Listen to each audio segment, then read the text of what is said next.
Here is a letter that I wrote to myself in 2012, to be opened 5 years later, now 2017.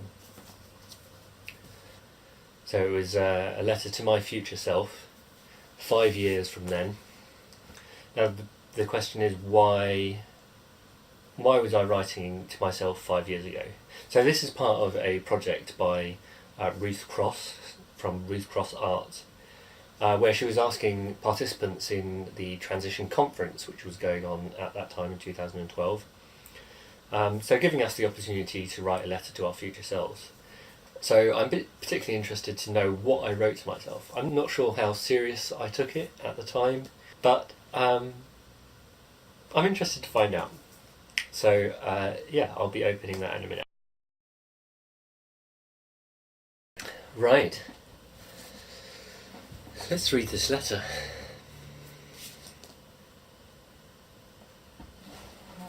Okay.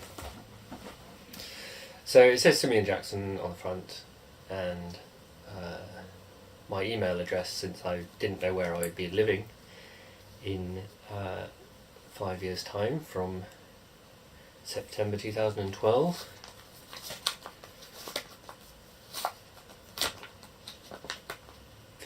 September 2012, that's when it was.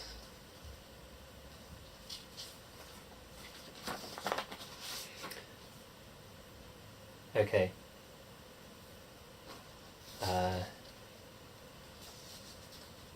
Okay, I'll go for it. Dear Simeon, you know better than I what I've done and what effects it has had on my life and on others, but do you remember how it feels? How it feels to be unsure? How it feels not to know whether the job application you just sent in will define your future, or whether the workshop that you attended today on localism and neighbourhood plans will be more significant.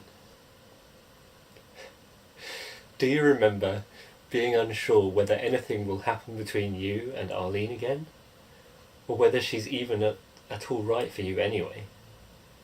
Uncertainty defines my life at the moment. I can't even be sure which day I return home from London. I'm not just unsure of the details. It's difficult to even know where my skills are valuable, whether the world will look or feel the same. But what can I say to you now that might be at all useful to you then? Well, I hope that you're in the more stable situation than today. But if you're not, or even if you are, don't forget the inspiration. Remember that the good life, your wealth, is defined by all your human needs.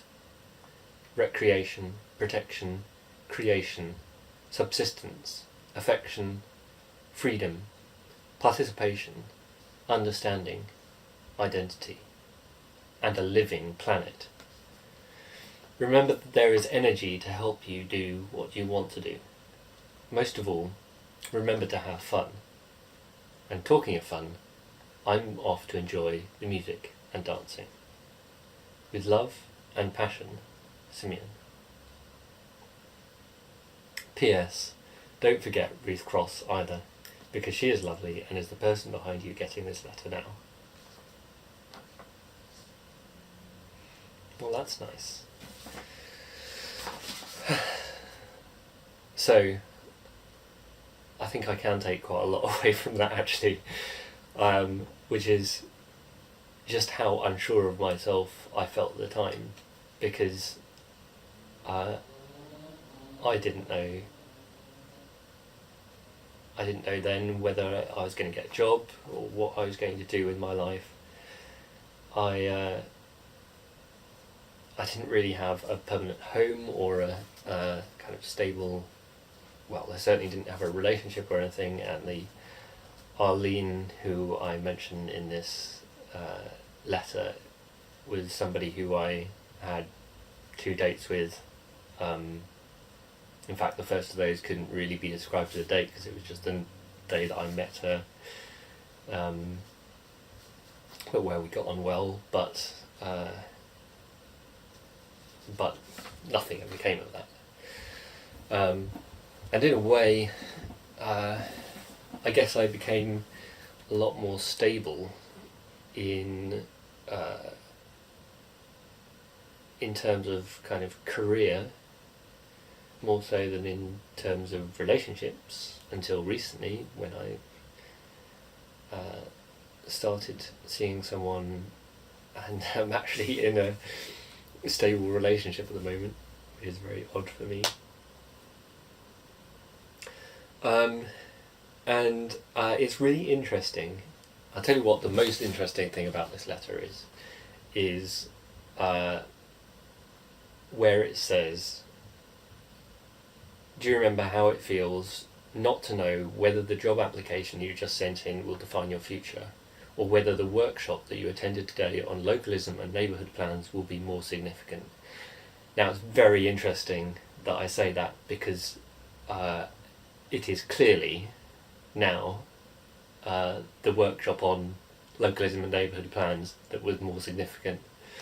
I'm currently in a neighbourhood plan group that is hoping to put together a neighbourhood plan for the Magdalen Street and St Augustine's area of Norwich, and I'm helping out with that. But also, in the future, I think my future is in development and localism, trying to make development work for people. That's what this letter is all about. Uncertainty. I'm not so uncertain now. I think there are a lot of uncertainties that I still have. For example, when I stop being a counsellor, exactly how is my life going to pan out after that? In a way, up until that, it's quite clear what I'm going to be doing. But after that, it's much less clear. I think that's a nice letter though. I think it's worth doing, sending something to your future self.